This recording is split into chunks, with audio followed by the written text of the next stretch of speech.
Declaro aberta a 10ª sessão ordinária do plenário deste Supremo Tribunal Federal. Passo a palavra ao secretário para a leitura da ata da sessão anterior. Ata da nona... Tom Márcio fará a leitura. Ata da 9ª sessão ordinária, realizada em 18 de abril de 2012, presidência do ministro César Pelus, ausente o senhor ministro Celso de Mello, Joaquim Barbosa, a senhora ministra Carmen Lúcia, vice-procuradora-geral da República, doutora Débora Macedo Prado de Brito Pereira. Regulado o seguinte processo: ação direta de inconstitucionalidade. Curso plenário, sobre o conteúdo da ata, pergunto se posso declará-la aprovada. Aprovada a ata e, em sequência, comunico a todos que se encontram presentes estudantes do curso de Direito das seguintes instituições: Faculdade do Instituto Brasil, de Anápolis, Goiás, e Programa Estágio Visita do Centro de Formação e Treinamento da Câmara dos Deputados. Peço que os visitantes se sintam à vontade neste nosso plenário. Em sequência, chamo para julgamento com sustentação oral e sob a relatoria do ministro Ricardo Lewandowski, a DPF 186. Ela procede geograficamente do Distrito Federal, tem como requerente o partido DEM, Democratas. Interessados: Conselho de Ensino, Pesquisa e Extensão da Universidade de Brasília, Reitor da Universidade de Brasília, Centro de Seleção e de Promoção de Eventos da Universidade de Brasília e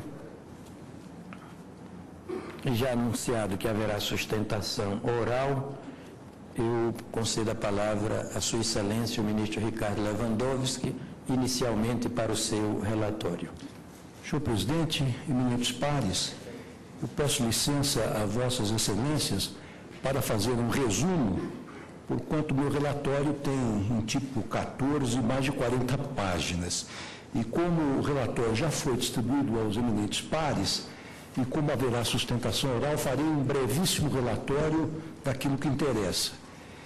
Trata-se de uma arguição de descumprimento de preceito fundamental, ajuizada pelo Partido Democratas DEM, com pedido de liminar, que visa a declaração de inconstitucionalidade de atos da Universidade de Brasília, UNB, do Conselho de Ensino, Pesquisa e Extensão da Universidade de Brasília, CEP, e do Centro de Promoção de Eventos da Universidade de Brasília, CESP, os quais instituíram o sistema de reserva de vagas com base em critério étnico-racial, 20% de cotas raciais, étnico-raciais, no processo de seleção para ingresso de estudantes e também para descendentes dos povos indígenas.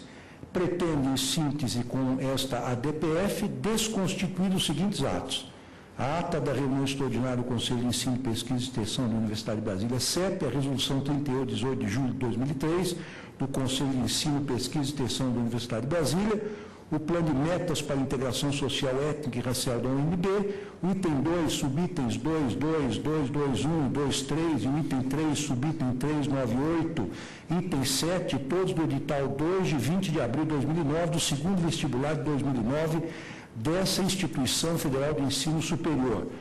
O arguinte alega, em suma, que tais atos ofendem os artigos 1º, caput 3, 3º, 4º, inciso 8º, 5º, incisos 1, 2, 23, 41, 54, 37 caput, 205, 206 caput 1, 207 caput e 208, 5, todos da Constituição Federal, sustenta em síntese que a discriminação supostamente existente no Brasil é uma questão social e não racial. Esse é o breve relatório que faço a vossas excelências. Obrigado a Vossa Excelência. Pelo requerente falará a doutora Roberta Fragoso Menezes Kaufmann.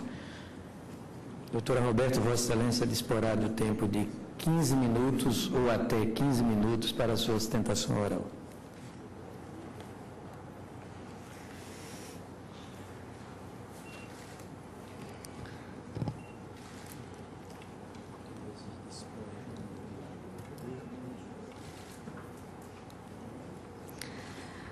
Boa tarde, senhores ministros.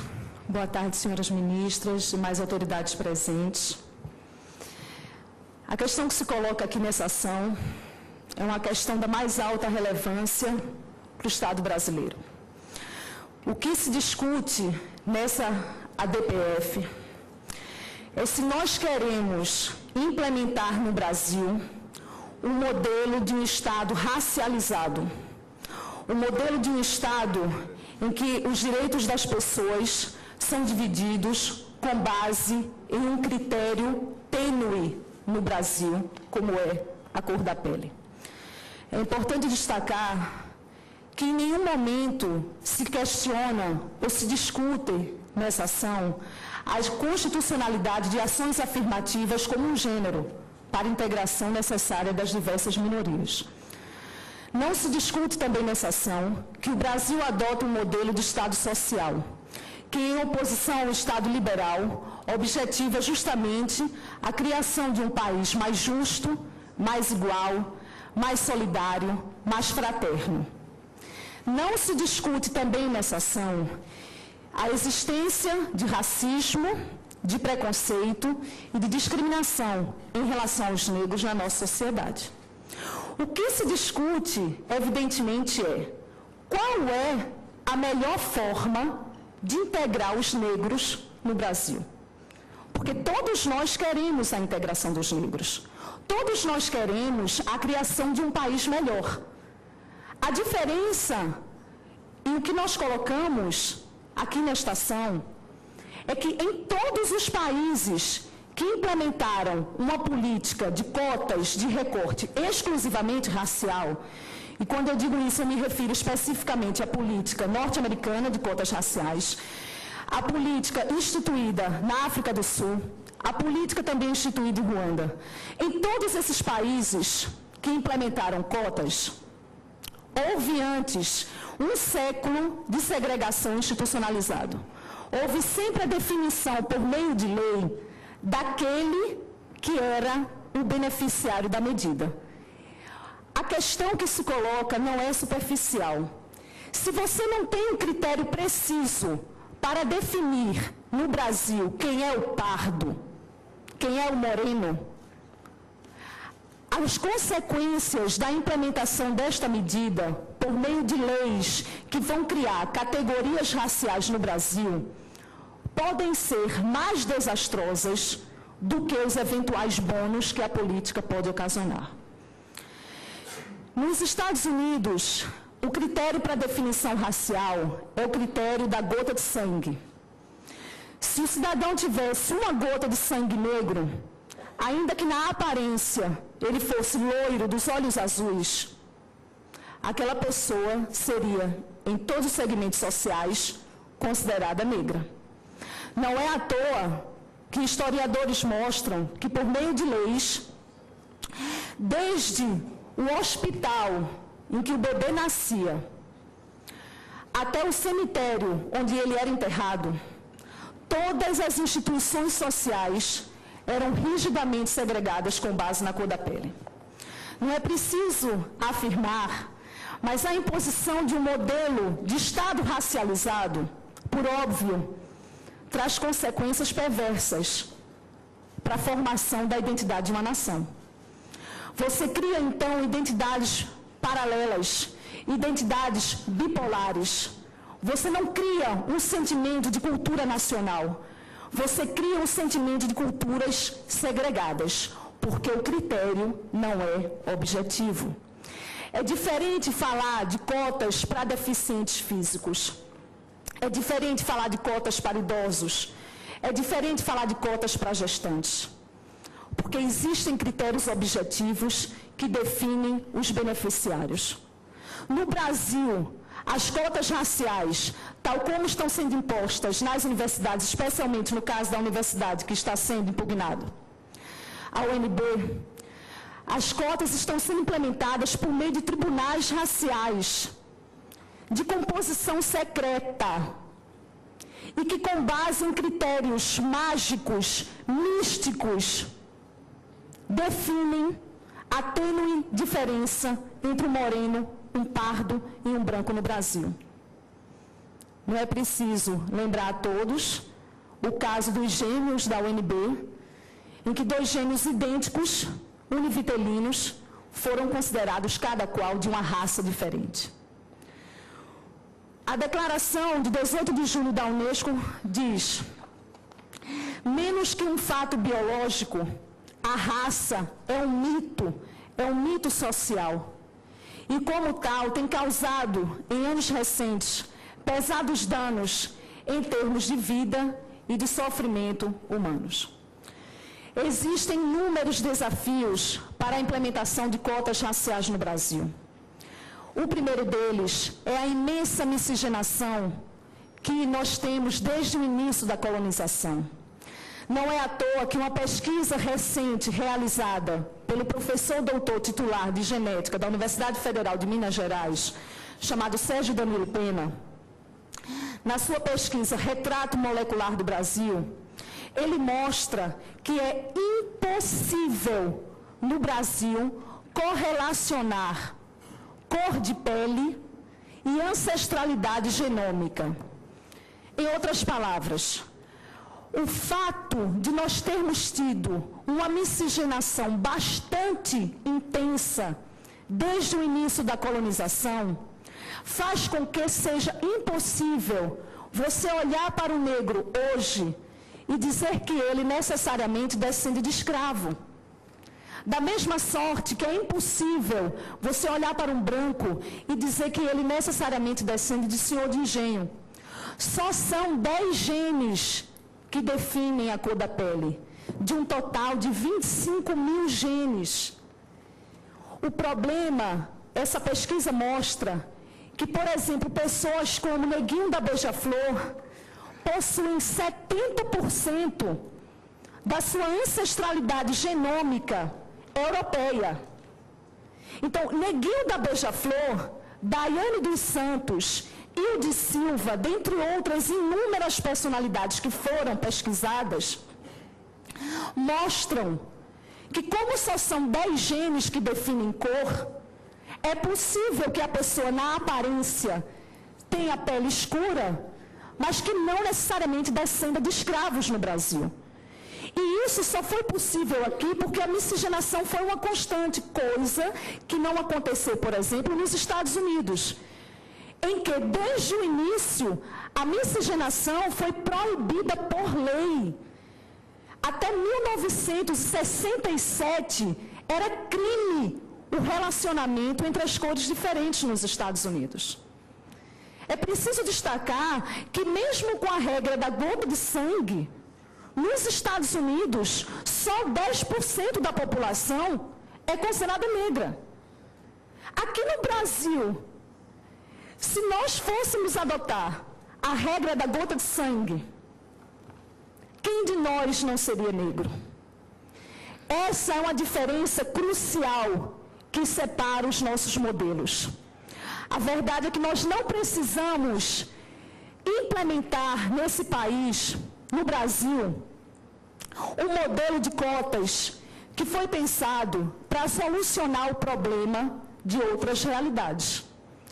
Nós podemos ser criativos e pensar em um modelo de ação afirmativa à brasileira, em que nós possamos partir de critérios objetivos para integrar justamente os negros.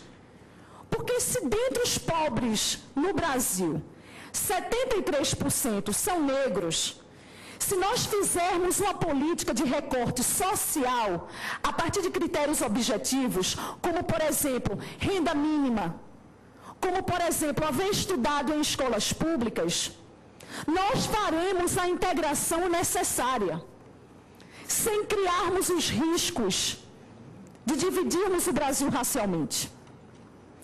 É preciso esclarecer também que em pesquisa recente realizada pela Associação Nacional dos Dirigentes de Ensino e publicada em agosto de 2011, se demonstrou que nesses 10 anos de cotas raciais, exclusivamente raciais, tal como está sendo implementado na Universidade de Brasília, e que agora é objeto de impugnação, não houve um aumento de nem 1%